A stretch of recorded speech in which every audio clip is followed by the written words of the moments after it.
Hello and welcome to NARC Live on Wednesday the 10th of January 2024.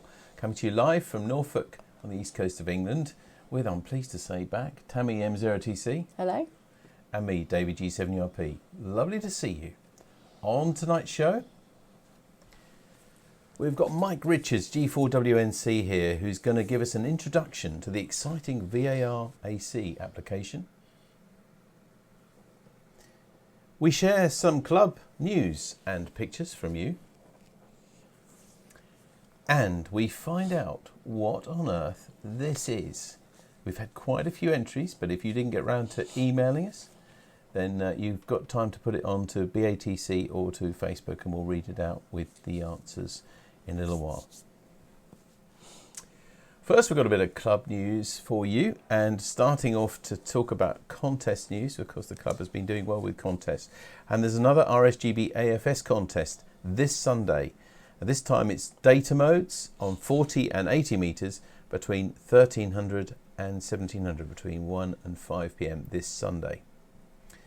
Now before that, on Saturday, we've got the Koblenz Sked, our monthly sked with our friends and twin city of Koblenz.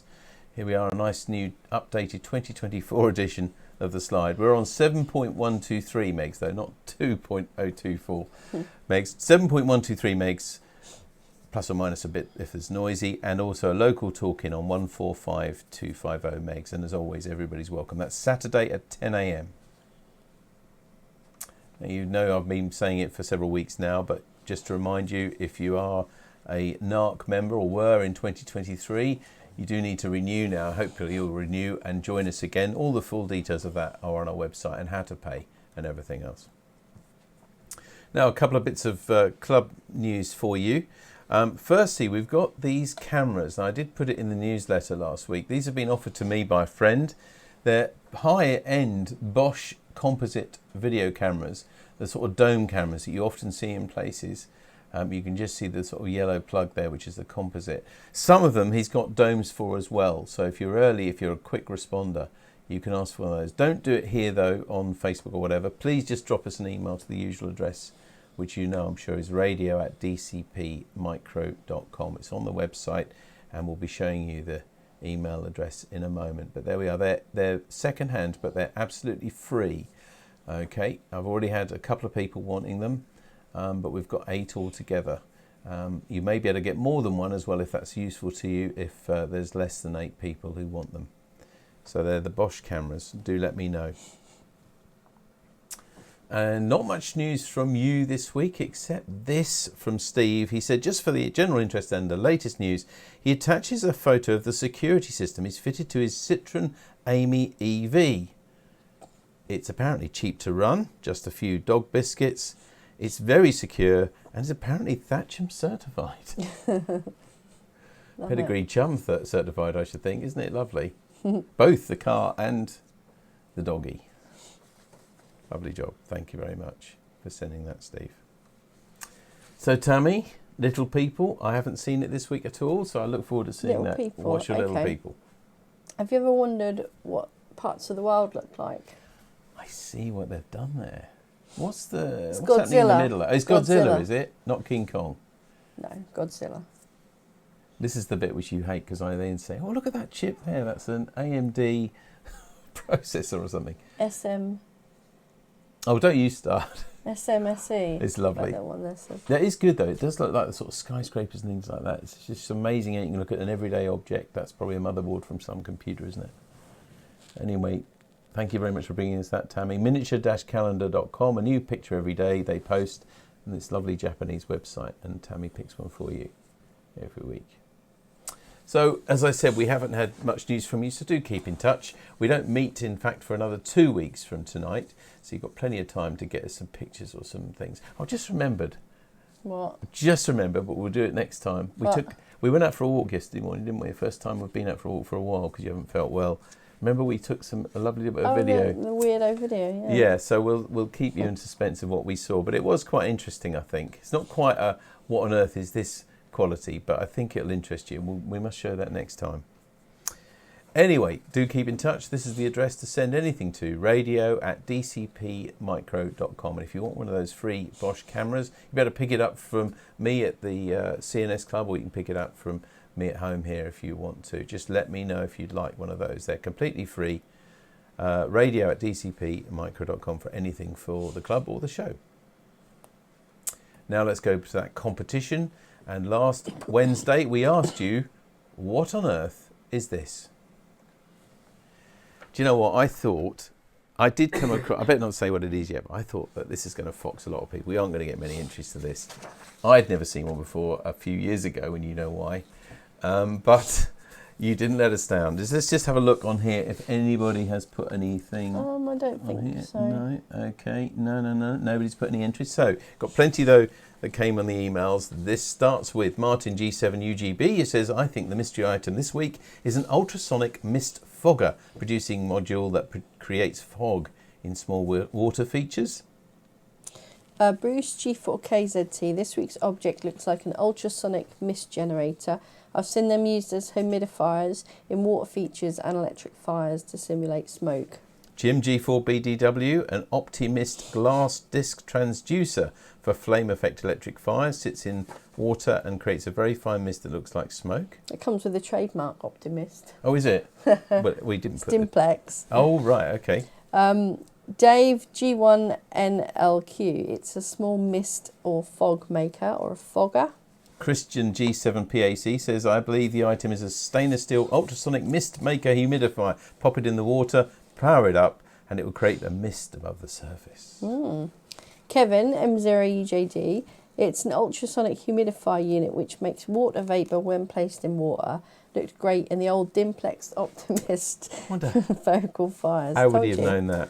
I bet you know the part numbers, don't you, between you? I'm not going to tell you. Bob G6PWS says, this, I believe, is for a fish tank or pond. It's a transducer Optimist for making or producing mist. You get the picture that there's a theme here. Colin, M0GMK. This week's object is an ultrasonic transducer which, immersed in water, produces a mist or fog. I have one in a flame effect electric fire. Bob JSTU, this is a pond fogger, an ultrasonic water agitator to produce mist on a pond. And Keith M7KKO says, I think the first what on earth of the year is a humidifier steamer as found in ornaments or horticultural items that send up steam, etc. And the answer is... Dun dun dun. Well, it is an ultrasonic pond fogger used in water features to create a layer of mist or fog over the surface of the water. I really did think that was been a fox. A lot of people. I knew what it was. You did. I did. You did, didn't you? And Mike G8EY sent us this, and he's also done a little video of showing it in action. So if you've never seen one, have a look at this. Well, too cold to do anything outside, so it's not going into the pond. But here's a pond I made earlier. And here is the little beast going in. There we go, looks innocuous. And now we'll apply the power.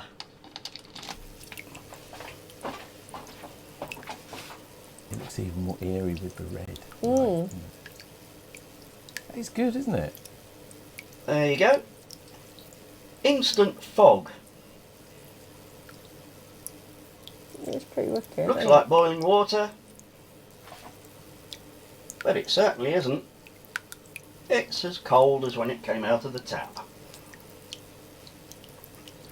There you go. Mike, thank you ever so much for sending that and going all that trouble, because I just said to Mike, can you send us a picture of it working? And he said I still won't do it, so he's created that little video for us, which is lovely. Mike, thank you very much indeed. If you, I will just say this as well again here, if you have any objects like that lying around that you think might fox people, then do send them to us at usual address, radio@dcpmicro.com, because, you know, judging by when I mentioned that we were nearly running out of items and you've sent me quite a few, it is something that a lot of you enjoy. So there we are, that's a great one there. Anyway, we've got a really special one for you this week. I bet I'll say too much about it, but No. we really would, if you know what this is, please do let us know. Don't just leave it to others. It's really important. I'll tell you why when we meet again in a couple of weeks, because we're going to ask you, what on earth is this? Do you know what that is? please send your answers to radio@dcpmicro.com. Do it before Wednesday week, 3 o'clock in the afternoon, something like that. But if you know now, please do it now before you forget. I'll put it on the newsletter and we'll put it on Facebook as well.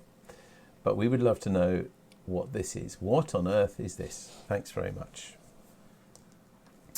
So that is almost all of it before we meet tonight's guest. But let's just have a look at what's happening at the club this week. So on Saturday, as I mentioned earlier, at 10 o'clock a.m., we've got the Kablensked on 7.123 megs and also a talk-in on 145.250. On Sunday, we've got the GB2RS News is back at 7 o'clock on GB3MB. On Monday, the 7:30, we've got the Monday Night Net on GB3MB as well with Tim and friends. And at 8 o'clock, the 80 metre CW net on 3.543 megahertz. And then next Wednesday, the 17th of January, it's the first physical in-person meeting of the new year at CNS School between 7 and 9:30 p.m. as always. It's in the sixth form common room at the front of the school. I'm sure most of you have been to the meeting if you're nearby. If you haven't and you'd like to come and see us and you're not really sure where to go, please drop me a line. There's plenty of parking spaces and it's the front building as you go in the main entrance of the school on the left-hand side. But do drop me a quick email if you want to know exactly where we meet. As I said, please do keep in touch with your mystery objects, your news and your pictures of fun things that you've been involved with that you think you'd like to share with other club members. And of course this card, which has been updated and we're very happy to send to anybody you think will be cheered by a card from your club. We'll add your name to ours and send them to anybody that you would like to. They don't have to be a radio amateur, they don't have to be a club member for sure. Just send them to radio@dcpmicro.com. We send one or so, normally one or two a week, and it does cheer people up, as I think people who've received one of these over the last few years will agree. Thank you. So now we're on to our main event, and we're going to meet someone I think we could consider an old friend of the programme, really. He started giving us talks a few years ago, and I know that we'll look forward to seeing Mike Richards, G4WNC. Good evening, Mike. Hello, how are you doing? Great, lovely to see you again. And you're going to talk to us tonight about VAR-AC or VAR-AC. How do you pronounce it, firstly? Because I don't know. Oh, however you like. Everyone does a different way. I usually call it VAR-AC, but whichever way you like. Well, it seems to trip off the tongue and everything. We look forward to hearing about it. As always, if you're watching this on Wednesday, the 10th of January, then you're watching it live, then you can ask questions now of Mike or make comments or anything like that. If you've used the application or anything like that, you can put them onto BATC or Facebook and we'll read them to Mike at the end. But now, Mike, over to you for the presentation. Thanks. Thank you very much, David, and thanks for inviting me again. So I've titled this Chat Re-Energized. Let me just explain why. You may have seen this graphic before. I've used a graphic like this previously, but this is using this afternoon's data in actual fact. And when you look at it, if you look at PSK Reporter, one of the statistics that they keep in there is the number of contacts by data mode, which is always quite interesting. And when you look at these and break them down, you find that this afternoon, at least, 99.2% of data mode contacts were using FT8, FT4, and Whisper. And they're all fixed format messages, which means although it counts as a QSO, you haven't actually communicated any freeform text at all. And the rest, the tiny little 0.8%, is made up mainly of JS8, VAR-AC, a bit of PSK31 and RTTY. So it just seems a bit sad to me that all our data modes activity these days is concentrated on modes that don't actually allow us to make new friends, share experiences, and learn new technologies. So I've been on a bit of a crusade for a little while now to promote keyboard QSOs. So what to do to promote keyboard QSOs? Because the big problem is there's so many modes. If anyone's looked at FLDigi or one of the common data modes programs, there seems to be almost pages of different data modes you can use, and each data mode has got lots of different submodes. And it's so many choices that the chances of finding someone using these less common modes is pretty small, so they end up just not being used, and everyone tends to concentrate on where all the activity is, which again pushes everyone back to FT8, FT4 and the like. So I started looking at the available options as to what should I try and promote if I'm going to try and promote, because I'm in the fortunate position as I got a magazine column and I get invited to do talks, that maybe I can do a little bit towards bringing people together to start using keyboard QSOs again. So I looked at PSK31, seems to be an obvious one. If you think about it, it was the one that was dominant before FT8 arrived. Very simple operation. It was designed by Peter Martinez. It's an excellent system. It was designed specifically for keyboard QSOs. It was very cleverly put together and it works incredibly well. It's got no bells and whistles to it. It is just a straightforward replacement for RTTY, really. And it does the job extremely well. So that's one contender. Then we got RTTY itself, because although it's, you could argue that RTTY is a very outmoded system, it's still used frequently in contests, mainly because it's good for fast exchanges. But it is very error prone and is not very friendly for keyboard-to-keyboard QSOs. And there is no development going on to bring new ideas or new ways of working in RTTY. One other one that has sort of bubbled around for a little while is JS8 Core. And this was an adaptation of FT8 to try and move it away from the fixed format messaging and use the very good transmission properties of the mode for free text messaging. It's always suffered a bit from low activity, and it seems to have been fairly static for a while now in terms of development, and it's not really moved on. So that one didn't particularly appeal to me. When I tried using it in the early days, it definitely felt a bit cumbersome to use to me. But I'm sure opinions will vary. So I came across VAR-AC. It's been about for, about 3 years now, I think. But it's really picked up a pace over the last couple of years.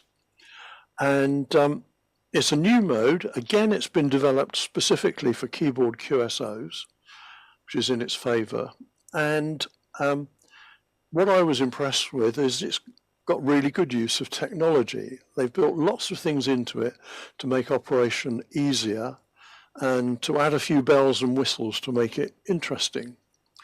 And it's also being very actively developed. There's new versions coming out constantly. The development team are very attentive to the users and comments that the users have.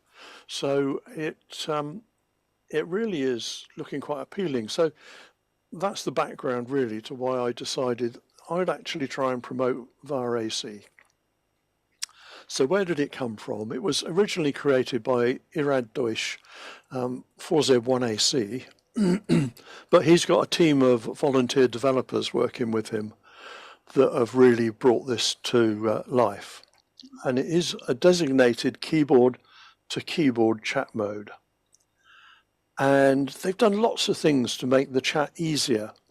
For example, the exchange of call signs is done automatically in the data modes protocol. So you don't have to exchange call signs at the end of each over. It's all done automatically. And the same applies to the signal to noise ratio. That is calculated, so it's not S9s, it's actually calculated signal to noise ratio. And that's built into it automatically, so you don't have to worry about that. And what it does, it creates a one-to-one link between the two stations that are in QSO. And it's a fully error-corrected link. And the benefit of that is you don't need to repeat anything. So, you don't have to, as you would with many modes, you would write your name twice and your call sign a couple of times just to make sure it got through. You don't have to worry about that with VAR-AC. You just say everything once and the link will put repeats in if necessary to get it through. And if you want a comparison, if you've been in data modes for a while, some of you may remember the old AMTOR mode, which again Peter Martinez developed, which was an adaptation of the commercial teleprinter over radio that locked two stations together and you didn't need to worry about repeats because the system did it. It's much the same with VAR-AC. Excuse me. So in order for it to operate, it employs two software packages. The first is the VAR-HF software modem. Now, I'll go into this a little bit more detail in a moment, but this is a very sophisticated software modem that's free of charge. The other part is the VAR-AC client software, which is what you actually use and what you see on the screen, and it works in the background with the VAR-HF modem. Whoops. Both are free. You can buy a license for VAR-HF, which allows you to use much higher speeds, but for ordinary keyboard QSOs, you don't actually need to buy that license, and it's free for use up to about 200 bits per second, I think it is, which is plenty enough for typing speeds. So here's a block diagram of the three parts. So you've got the transceiver on the left, and then you've got the VARA modem and the VAR-AC application. Now the transceiver sends and receives audio to the modem, and the modem converts that audio to and from data signals that pass to the VAR-AC application. There's also, it's not mandatory to have a CAT control, but it's very useful to have CAT control between the VAR application and the transceiver. So everything there in that dotted line box is all software. So you just load that on your PC. You don't have to make any connections for that. It's all done in software. So what about the VAR-HF modem? So it was developed by Jose Ross, EA5HVK, and you may remember Jose from the Ross modem that was about a few years back. It was quite controversial in its time, but that has developed enormously since that time. And what it is a rate adaptive modem is what it's called. And what that means is it automatically adjusts its modulation system and its data speed to match the prevailing conditions. And it does that in real time. You don't have to do anything to it. It manages the link. So it constantly monitors the quality of the link between the two stations. And if the link is good, it will speed up and it will choose a different modulation system to get a faster speed. And if the link deteriorates, it will automatically step down again. It does it seamlessly. You don't have to worry about it. And what it does, it manages getting the information through as quickly and securely as possible. So it's a really good sort of base to use for this VAR-AC mode, because it does all the donkey work of getting a good link. So it's important to realize that it's a one-to-one link. And if you were to try and monitor it, what you would do is you would either see repeats that are not appropriate for you, or you miss bits of the message that wouldn't be corrected. Whereas the two parties of the one-to-one link would see a perfect connection. So it's free of charge for up to 200 bits per second. This next chart is one of Jose's charts, so I'll give him credit for that. So these are all the different modes down the left-hand side, different levels of speeds. And the important bit is the right-hand column, which is the user data rate in bits per second that we'll see. And the part I've highlighted there in a sort of bluish grey is those are all the speeds that are available in the free license-free version of the modem. So that's plenty for normal VAR-AC operation. It's only if you want to transfer files and get onto more advanced things that you might want to go for the license version. The full license, if you decide to go that way, I think is currently €67. So the VAR-AC software that sits on top of all this, and the thing that you actually use, provides the user interface that you work with. It controls the VAR-HF modem, and it does that seamlessly, and it transforms what is a simple data link, as far as the VAR-HF modem is concerned, into an advanced chat application. So let's just look at the connections that you would need. So if you've got an older rig, like an FT897, for example, which I've shown there, these are the connections you'd need. You'd need audio in each direction, and ideally a cat control as well, so you can remotely control the frequency and mode. This is incidentally exactly the same connections that you'd need if you were doing FT8 or any of the other popular data modes. There's no difference. So if you can do FT8, you can do VAR-AC. If you've got a more modern rig with USB connection where you've got an integral sound card and serial port, then you'll just need one or two, depending on the model, USB cables between the two. So very simple configuration, as I say, the same as you'd use for virtually any other data mode. So what does VAR-AC require? Well, each QSO requires 500 Hertz bandwidth. Well, that means we can't do what FT8 does and run the whole band's activity in a single voice channel. So we need some sort of band plan. So we need a calling slot and some operating slots. They call it slots in VAR-AC terminology. You might call it channels in another system. The calling channel is usually 105 kilohertz, so 14.105, 7.105 is where the calling channel is. And then the whole band plan occupies around 10 kilohertz wide segment. But each one is a 500 hertz slot, spaced 750 hertz.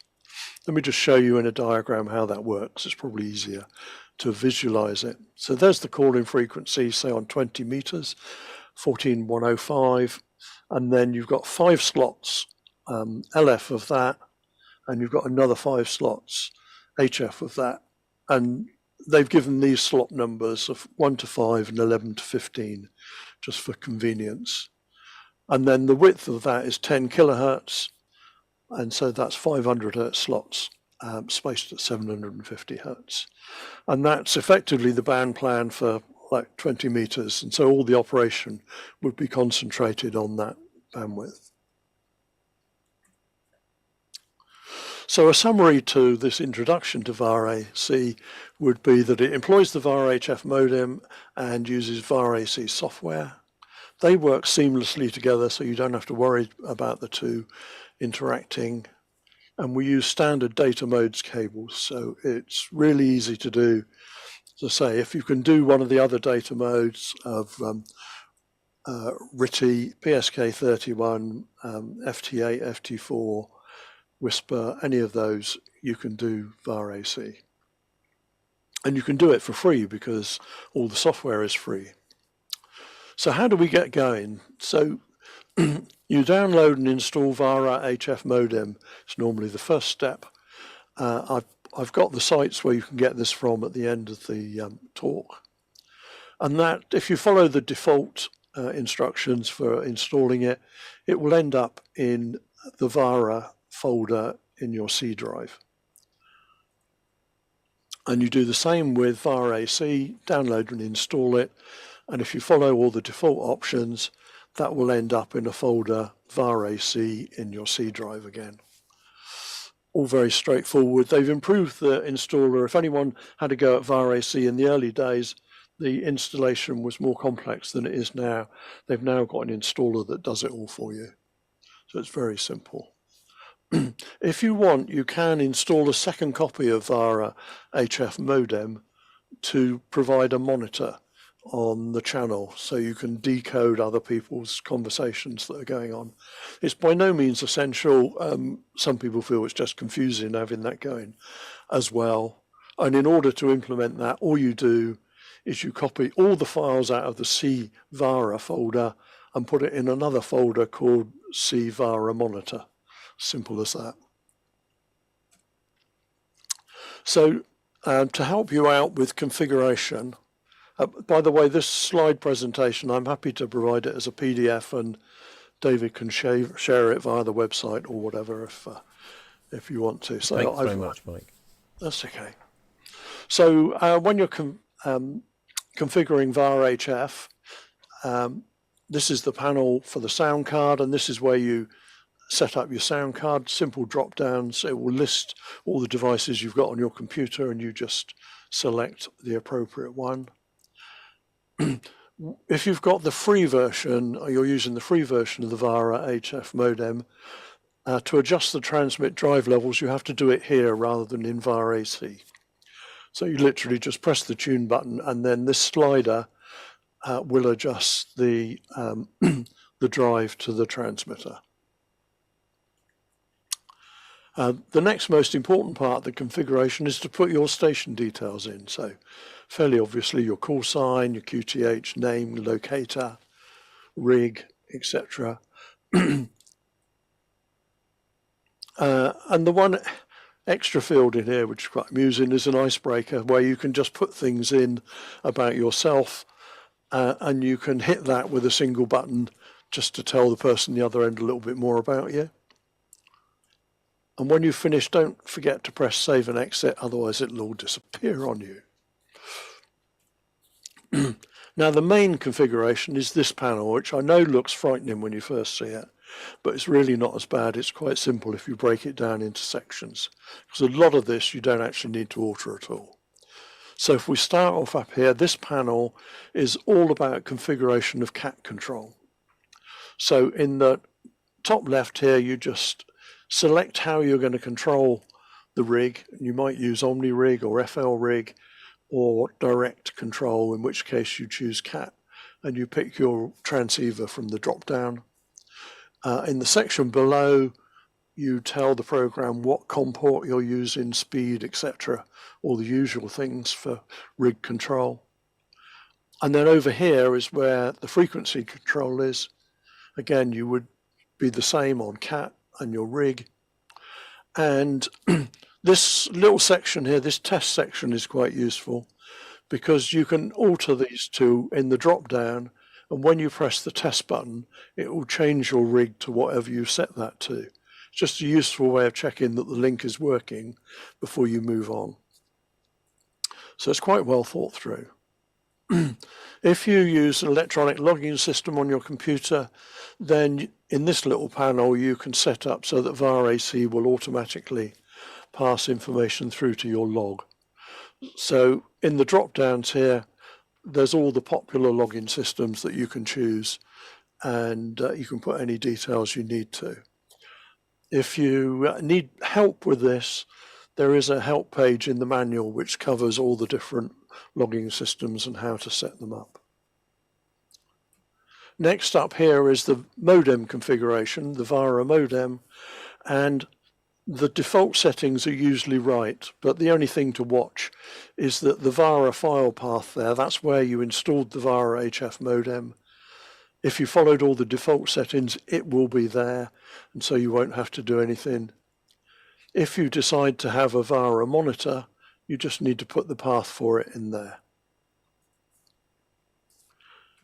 And then finally, don't forget this one at the end. Having made all those settings and got them right, you just need to hit that.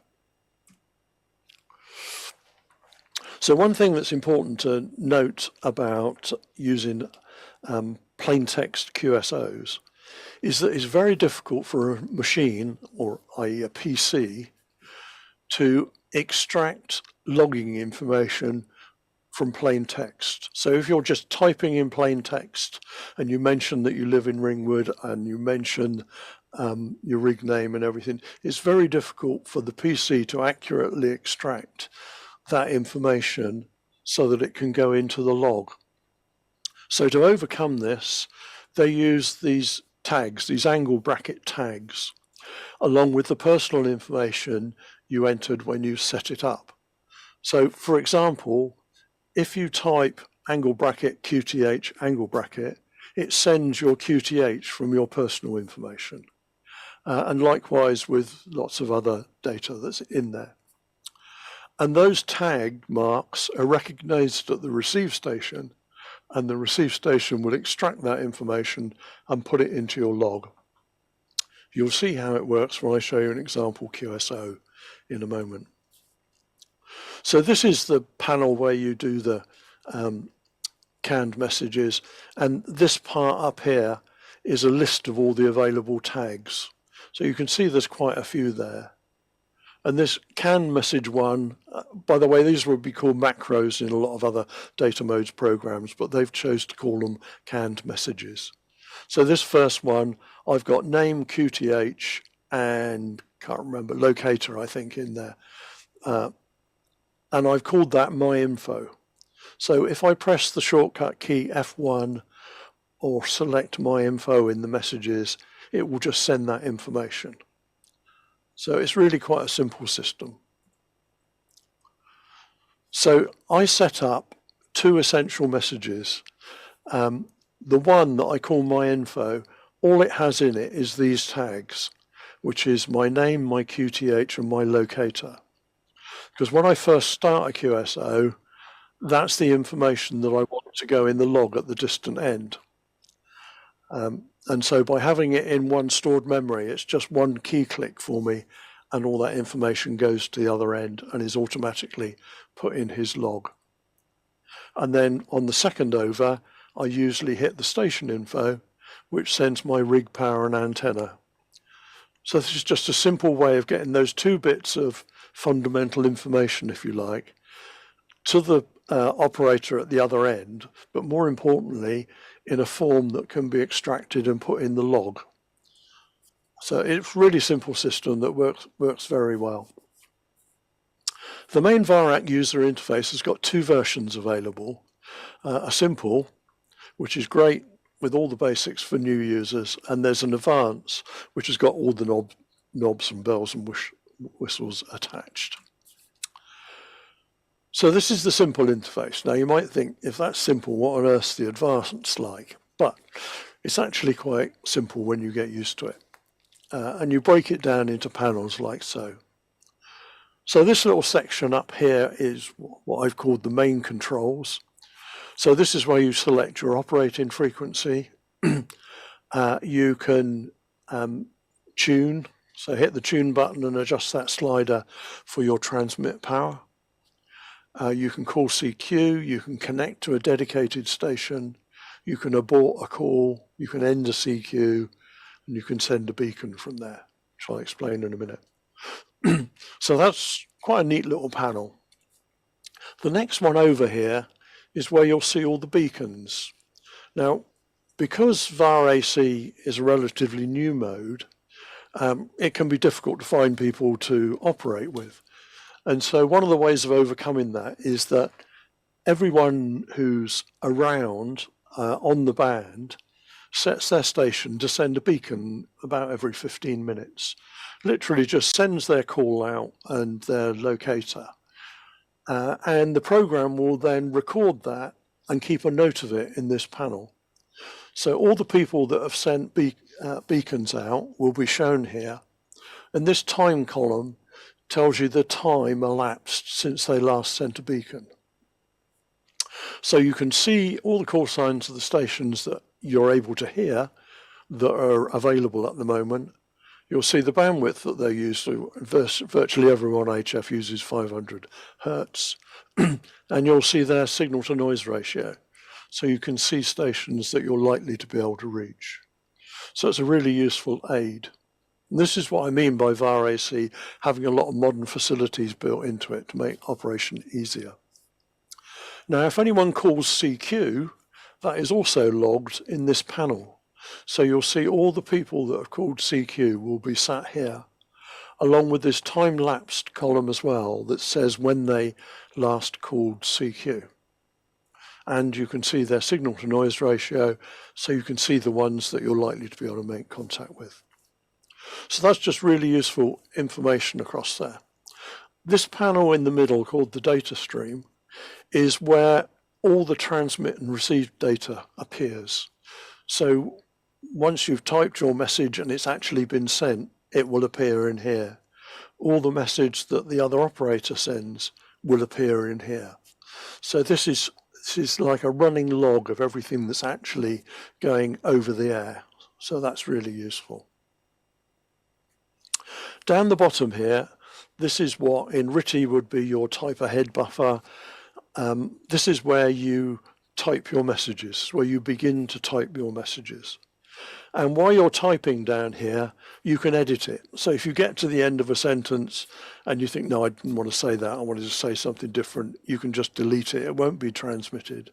You can go back and correct spelling mistakes, although it has got a spell checker built in. So this is where you start your chat, and that's where you form your messages. Over here is a little tick box that if you tick that box, every time you hit enter, it will send the message out of this type ahead buffer and put it in the queue to be sent. Okay. Alternatively, you can just press the send button in order to send it. Up here, this panel in the middle is for broadcasts. Now, one of the facilities in VAR-AC that was added, comparatively recent, is the ability to broadcast to everyone, to send a broadcast message out. And this is where they'll appear, if anyone does. And here, this little box here, is where you get at those canned messages. So you remember I called one My Info. So I would just select that using that drop-down box to be able to send that My Info message. So let's just look again at beacons. So they're designed to announce people's availability. But one of the great things about them is you can use them to check your connectivity to a station. And you can ping them, as it's called. Which anyone who's used computers from the command line will know that you often use ping to check if you can reach a computer. But a ping is not a QSO. It doesn't count as a QSO. And so one way to check operation of your station once you've got it all running is to start on 14.105. I only say that because that's the most active band currently. Adjust your transmit power so that you're at the level you want to transmit at. I think most people tend to use somewhere around about 20 watts for VAR-AC, but turn it down if you've got a good link. And then wait for the beacon stations list to populate, and then you can ping them. So this is how you do it. If you look over here on the right, this is a crop from the screen, and you'll see the beacon list over here. And if you right click on it, it'll give you the option to ping. And you should hear some audio now. This was what I did this afternoon where I pinged a station. So there we are. I'm going to ping and get a report. That's after right clicking. That's my transmit signal going out.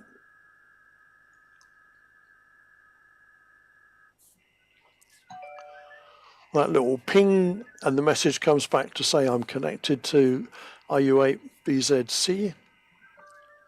We're now exchanging signal reports, and we're done.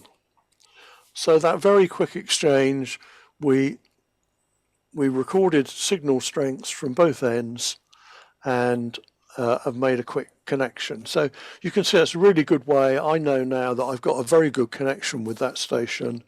And if I wanted to call him, I could just go up here to connect because his call sign is already in the box there because I've just pinged him. And I could try calling him and make a connection with him. All very straightforward, very useful to have that facility. And that's what I mean by VAR-AC having a lot of modern features added to it, using their technology well to make life easier and more convenient. So when it comes to your first QSO, I would suggest you start on 20 meters again, pick a station from the CQ list. And the thing about the CQ list is the CQ calls only last 5 minutes. And I'll explain why about that in a minute. You'll see why it goes like that. And all you do is double click on a station in the CQ list and the program takes over and will connect you with that station and automatically QSY you to the correct channel to talk to the station. And you wait for your connection and off you go. So once you've started your QSO, the first thing to do is to send that personal information.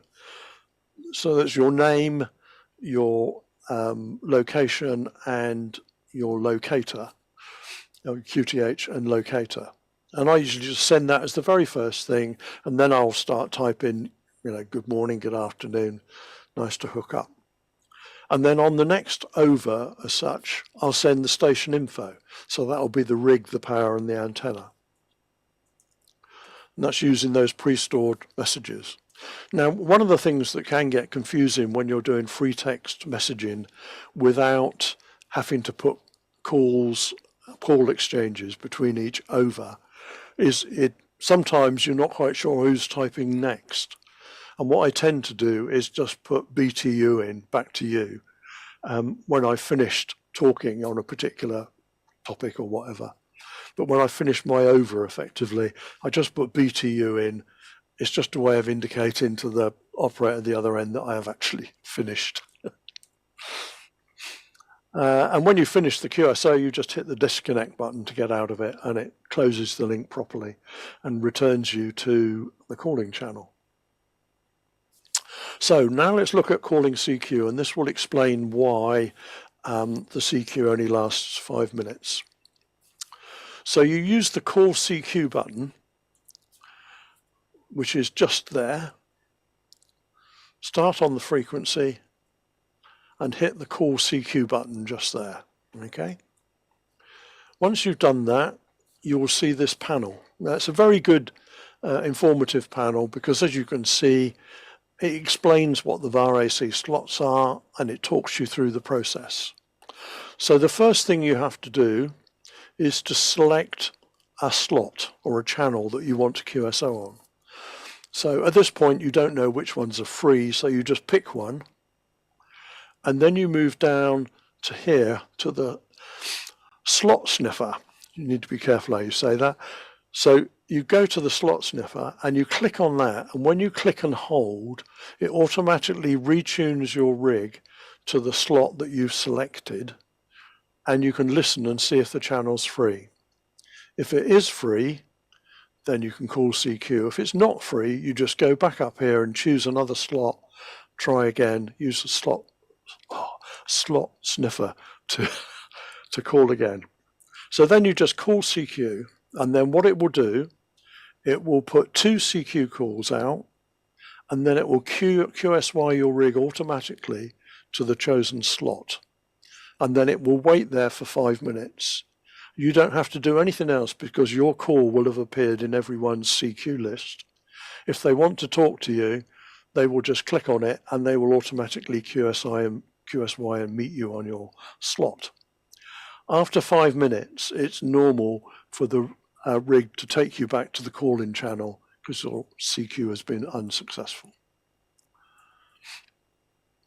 So that's just a run through what I've just said. There we go. So your first QSO, here's what happens.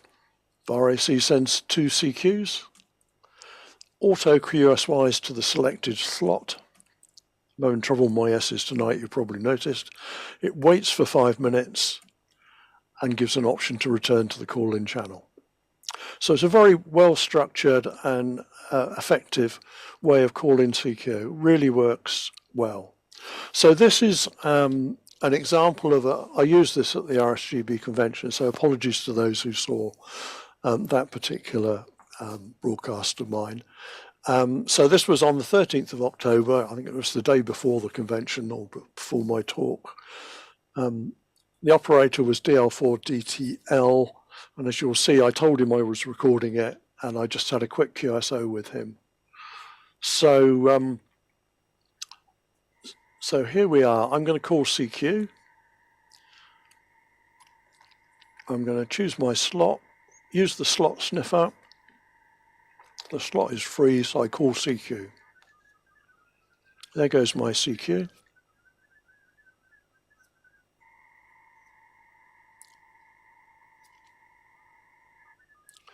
There's the second one, and if you'll note my frequency in the top left here, it will change to the slot I've chosen. There we go, it's changed. And straight away I've had a reply. And it wasn't pre-arranged, it was just chance he was looking for a call. So there we are, we're connected, and I'm starting to type down the bottom here. I've said good morning, and I've picked out my info to send my QTH and everything. The program has already done signal reports here and call sign. There's my good morning been sent. So we got signal reports both ways already, and you'll see it's been logged in the logging field down here. And there's my QTH and locator gone and my name. So that will automatically go into his log. When he does the same to me, it will automatically appear down here.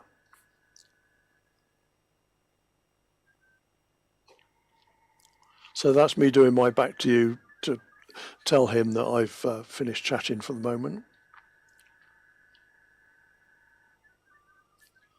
So there, he sent me his name, his QTH and his locator. Note in the angled brackets, which means it's automatically come down here.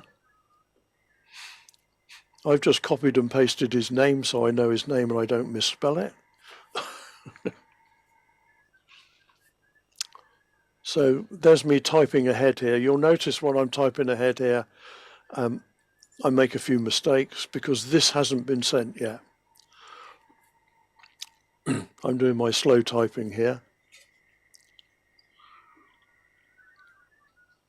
I'm just about to tell him that I'm doing a talk at the convention the next day and that I'm going to record. And I just want to make sure it's okay with him.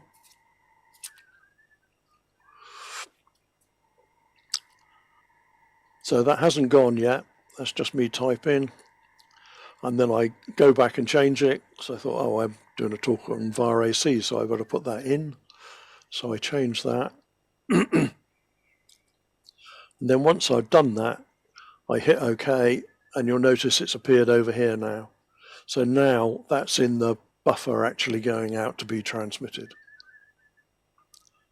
And you'll hear the burbling noise in the background will go more to a buzz in a minute, which will be it sending at higher speed. There it is. So that's the modem switched up to a higher speed to send the bulk of the message. This little blue thing that's come up here, or purple, whatever it is, my color sight is awful. That tells me that he's typing to me at the moment, which is quite a useful prompt when you're not sure as to who's doing what.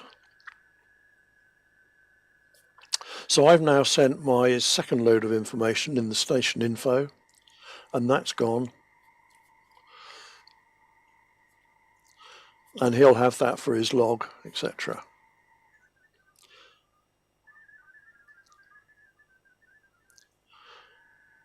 You see, there's lots going on the link as it's making sure everything gets through error-free.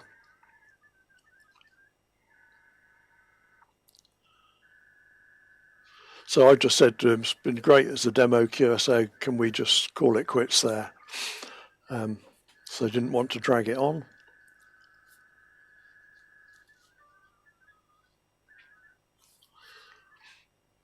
So there we go. So that was a quick QSO, and then at the end of the QSO it says, do you want a QSY back to the call-in frequency, which it's just done. So you can see the whole process is very easily managed. All your effort is actually put into just having a chat with someone, and you don't have to worry about all the frills. The system manages it. It works an absolute dream, really does. So let's look at the advanced interface. To enable it is just a simple tick box at the top of the screen. It populates the interface with more features. Here's what it looks like. It's just a bit more complicated. You've got more things down this right hand side, more options to choose between. And you've got the VMail stuff, etc. at the bottom. So that's the advanced interface. So what do you get in the advanced intermace? Well, one of the things that's in there is automatic QSYing. This is really useful if you, for example, link up with someone on the calling channel and is maybe a new operator. You need to, QSY to an operating frequency. You can actually drive it from your end. So you can go away. If you hit the QSY button, you'll get a panel come up where you can choose the slot you want to go to, and you can make sure it's free, and then you can initiate a QSY which will take both of your stations down to the new frequency.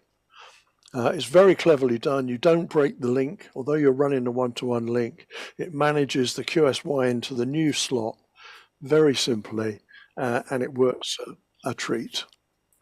There is also a spell check built into VAR-AC now, which is really useful. And for longer conversations, there is now signal strength graphing built in. Hang on, let me get back to where I was. The signal strength graphing, and it can plot the signal strength throughout the duration of the QSO, which is quite interesting. You've got the is typing prompt, which is very useful. It lets you know that the person on the other end is typing. Now, one of the things that I quite like in here is the pathfinder. Now, with VAR-AC, in addition to having chats, you can send VMails, which is an email basically. But one of the problems with the email is you can only send it to a station that's online at the moment. So if the station you want doesn't happen to be on the air at the moment, you can't send them an email. They've improved that now by enabling you to go via an intermediate station. And so then the problem comes up, well, how do you know which intermediate station to send it to? And you find that out with this Pathfinder facility. And when you use Pathfinder, as I'll show you now, you put out a broadcast message automatically that asks if anyone else has heard the station that you want to send a message to. And then it will come back with a list of stations that have heard the target station. You can then send your email to that intermediate station, and then the desired recipient, next time he gets in contact with that station, will get the email. So here's a recording that I did, well, at 5 o'clock, 20 past 5 this afternoon, and trying Pathfinder. So I was trying to get hold of, I wanted to send an email to my pal Victor, who's probably on this call somewhere, listening intently to this. And I wanted to see who I would have to go via to get a message to Victor, because I haven't got a direct path to Victor from my place. So here's what I do. So I go to Pathfinder, I enter the call sign that I'm trying to get to, and I hit Find Path. And you'll see a broadcast message will go out here. Find path to G4WNC. And what will happen now is all the stations that receive that will go back through their, automatically go back through their log for the day and see if they've heard that station. And they will come back to me and tell me if they've heard it, and they will tell me what the signal strength was. This is really powerful stuff, because you can then decide which is the best station to use as an intermediate station. So this sounds like one just coming back, yeah. So V10R heard Victor this afternoon at 20 past 3. Signal noise ratio was -14, so that's a bit of a dodgy link perhaps. Let's see what else we get. Sometimes you'll only get one or two, sometimes you'll get loads. This sounds like another one coming in. Here we go. And now I know I only get two in this particular case. So here we've got OH1 MAC, and this is a much better candidate because signal noise ratio is -8. So if I was going to send that message to Victor, what I would do is connect with that station now and send my VMail. Really neat system for making this work. Now, whether you want to send VMails is another question, but it's just a lovely bit of technology, isn't it, to make this work. So if we look at some of the more advanced messages, you can do file and image transfer. Now, file transfer and image transfer on the HF bands is going to be very slow unless you've really compressed your images. But there is a high-speed mode. You can go up, not on the existing calling channels, but you'll need to find another place where there's space to do this. But you can use the higher bandwidth mode if you've got a fully licensed VAR modem, where you use up to 2.3 kilohertz of bandwidth and can go very fast. The broadcast mode you can also use for nets, and you can also remote query a station. So where I pinged a station earlier, you can also go in and ask for details of that station. So you can ask for the QTH, etc. All very interesting. So requests for the future, because we're just coming to the end of this. I'm sure I've had my time. So those of you that are using VAR-AC, let's use more bands. There's a lot of activity on 20 meters, but let's try using some of the other bands as well. And please make time to have a chat. If you're on beacon mode because you're in the shack and you hear a call coming in, please answer. It would be wonderful to get more people chatting. Keep the power down. You never need more than 30 watts on VAR-AC. It's a very efficient mode. And please spread the word. It's a great mode. It would be great if we could do a little bit more talking. So there we go. It's a brilliant chat application. It's easy to use. You only need standard data mode connections. So please give it a try. And there's just a few links to get you going. Thank you, David. That's about enough from me. You did well. You did well to go there. And it was, do you know what, Mike? I mean, I shouldn't say this because it will come back and bite me one day, but you know, we host a lot of talks, as you know now, but this software really is interesting to me. And I've got one question to kick it off before we ask everybody else to send their questions. So by the way, if you're watching this now and you have held back from asking a question or making a comment, or maybe you use it, please do it right now. One question though for you, as some people know, I like my Apple Macs. Yeah. And indeed, that's what I use all the time. So can you run this on a Mac? Don't think you can. Oh, I can't remember. I don't think so. It's primarily window. I'll have to check. I might be disappointing you unnecessarily. But I share with you that this is really clever stuff. And actually, I don't know, there's something maybe my 80s head in me from computers when you used to hear tapes loading. Yes, a bit of that. Yeah. I like to hear that because it's reassuring. It's not just magic happening. You know, especially like with the internet, we just get used to this stuff happening silently and everything. But to hear what's happening and to hear the chat and the sort of negotiating it has between things, and the way that you have that final choice of which path to make and things to, in your case, you with Victor, I think is fascinating, and I'm sure many of you people watching are going to find it fascinating too. So please send your comments and your questions, and if you use VAR-AC, share what you find it. What you think of it as well. Mike, we've got a couple of questions to kick us off. Bob, GASTU says, will this work on VHF? You just asked if it was going to be on a different band. Yeah, you can. There is a VHF modem, so you can use it on VHF, obviously at higher speeds as well on VHF. This is... the VAR modems are used extensively in the States, and they're also now the preferred modem for the WinLink system. So, yeah, it's a good system. Yeah, and you can use it on VHF. You didn't have to pay more. There was one you had to pay for the modem software side, didn't it? You don't have to do that for VHF? I can't remember what the free tier is on VHF.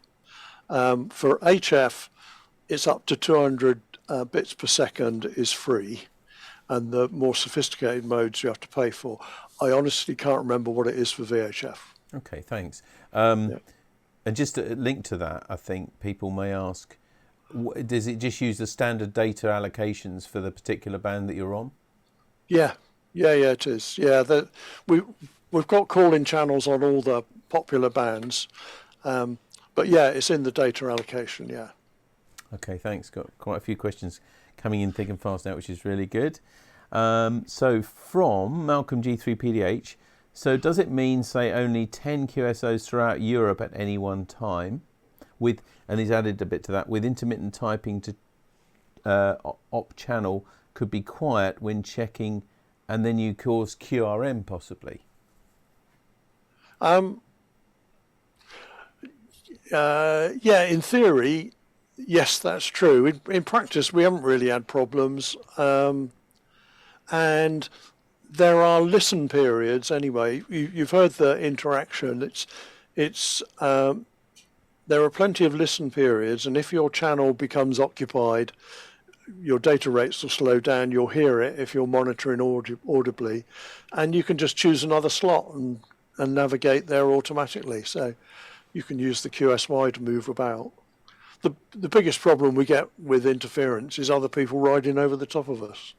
Yeah, which of course particularly when there's contests on. Well, yeah, and we get that with any band and any mode or anything, don't we? But it does look fascinating, and I've got lots of little comments coming. I won't be able to read them all to you, but very interesting and things like that coming up as well. M7 GDR with wine, you should be able to use it on a Mac. Now, unfortunately, I thank you for that, M7 GDR. But the problem is that on modern Macs now, all the Macs you can buy, they're all 64-bit, and you can't run Wine on that. So it's and they're not Intel anymore. So it's quite difficult, I think, to run that. But seriously, it's only maybe just me, and 20 or 30 years ago when I was into Macs, I really did feel one of the few. But now it's obviously a much bigger platform and more popular. So we'd love to know, Mike, and maybe I'll just do some homework after this. Yeah, the other thing that there's work going on at the moment is to get them working on a Raspberry Pi. Oh, yes. I've got a couple of Pi 5s here that I'm working on, and you can run Wine on a Pi, and a few people claim to have got it working on a Pi. I haven't yet, but I will do, I'm sure. And I'll publish it when I do. Yeah, please do. Please do. Roger G3LDI, he asks the question, broadcasting in quotes, is that legal? I can't broadcast to a group using GB2CW, he says. Well, broadcast is only the same as calling CQ and SSB. You're broadcasting to everyone. I guess. Yeah. You're asking for a conversation, aren't you? You're inviting a Yeah, that's all. Yeah. Okay. And Roger also adds, is there a suggested time limit to a QSO?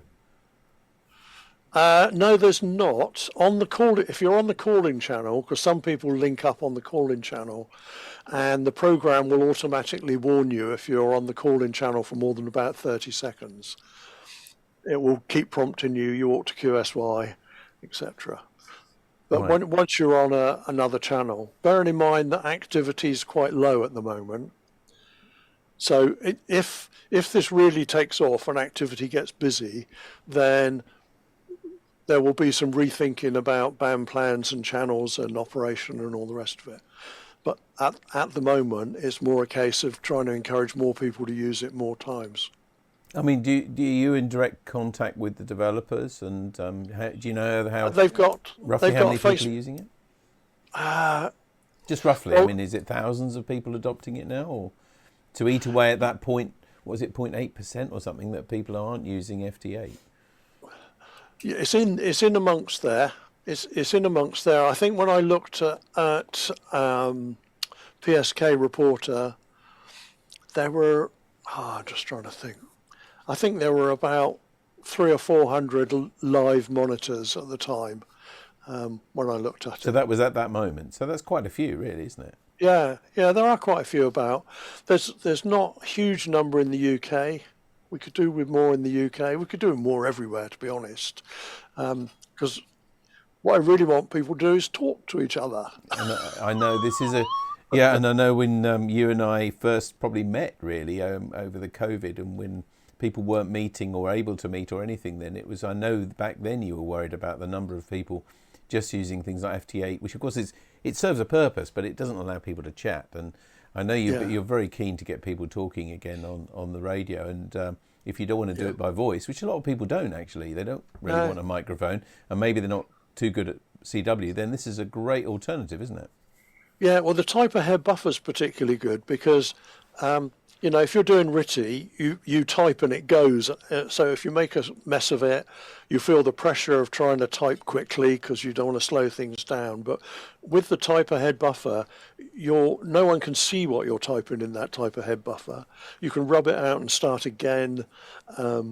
And there's a spell checker in there. So if you're worried about your typing skills or your spelling or anything like that, it doesn't matter because it can all be sorted out before you send it. And you can also, I think there's a right-click option now in VAR-AC to use Google Translate. So you can talk to someone in their native language through Google Translate. That is fantastic, isn't it? I mean, I said, Yeah. we host a lot of talks for the NARC and other people, and this is something that's really got my interest in it. And I can see also, now I'm not exaggerating, by the number of questions and things that are coming in, we really are getting a lot of interest. Good. Bob G8SDU says, does it work on Windows 10? Do you know? Oh, yeah, definitely. So it's very much a current program. How long has it been out for, Mike, roughly? About 2 or 3 years in total, but it's developing all the time. There's new versions every month or two. I'm running it on Windows 11 at the moment, but it runs on Windows 10 quite happily. It's not very demanding in terms of processing power and all that sort of thing. Good.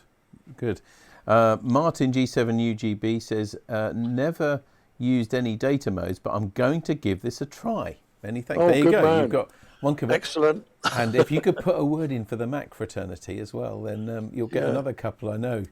Me and another friend of mine who's messaged me recently is saying he'd like to give it a go, but it needs to be on a Mac. So that's two of us. It's lovely. I think we've virtually run out of questions now, Mike. But it really is a good. In fact, what I'm going to do, I don't do this every time, but I think we're going to add onto the newsletter this weekend those links. If you don't mind sending me to me electronically on an email, that's fine. That just saves me making any mistakes or anything, and I'll publish that as a separate little article on the newsletter this weekend. So if you're interested in trying this, all those links and useful tips and things that Mike has said, as well as his slide deck, if you want it, just drop me an email. But if not, I'll put all the links on the website so that people can download this and give it a go themselves. Excellent.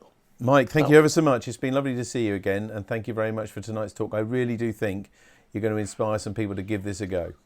Do hope so. Thank you. Thanks. Thanks for the opportunity. Thank you. Lovely to see you again. Thanks very much. Yeah, cheers. Bye. Thank you. Bye-bye. There we are. That's Mike G4WNC, who we've seen before and always brings us something new to look at. And this is really going to be something, I think, VAR-AC. So we will put those details on the newsletter this weekend. So look for those links as well if you haven't already looked them up. So thanks again to Mike G4WNC. And just to quickly tell you what's happening at the club this week, we've got on Saturday 10 o'clock the Cadence Sked on 7.123 megs. Everybody's welcome.